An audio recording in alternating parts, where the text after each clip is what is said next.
Chapter 17, All Dharmas are Non-Dharmas. At that time, the Venerable Subhuti then asked the Buddha, "World-honored one, may I ask you a question again?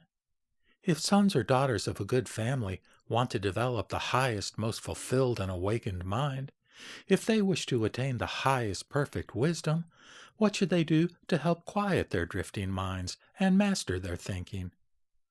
The Buddha replied, "Subhuti, a good son or daughter who wants to give rise to the highest, most fulfilled and awakened mind must create this resolved attitude of mind.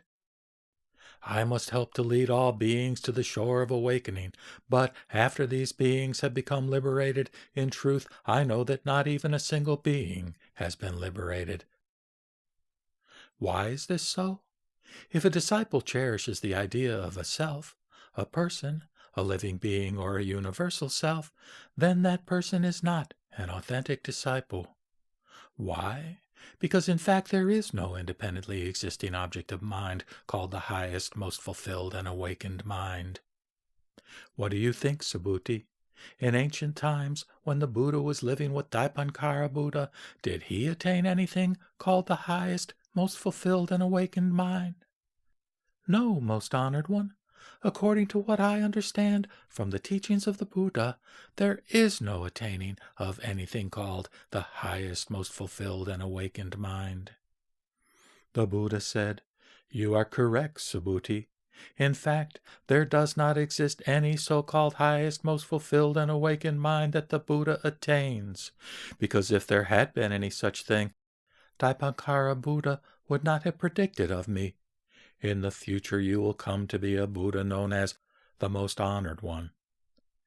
This prediction was made because there is, in fact, nothing to be attained.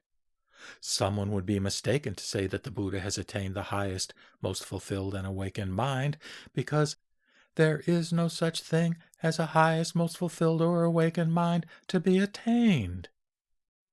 Subhuti, a comparison can be made with the idea of a large human body. What would you understand me to mean if I spoke of a large human body?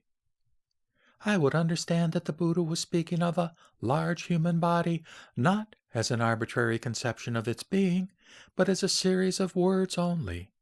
I would understand that the words carried merely an imaginary meaning. When the Buddha speaks of a large human body, he uses the words only as words. Subhuti, it is just the same when a disciple speaks of liberating numberless sentient beings. If they have in mind any arbitrary conception of sentient beings or of definite numbers, then they are unworthy of being called a disciple.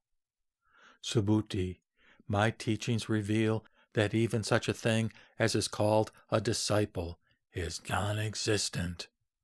Furthermore, there is really nothing for a disciple to liberate.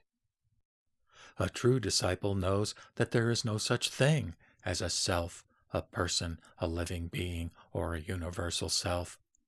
A true disciple knows that all things are devoid of selfhood, devoid of any separate individuality.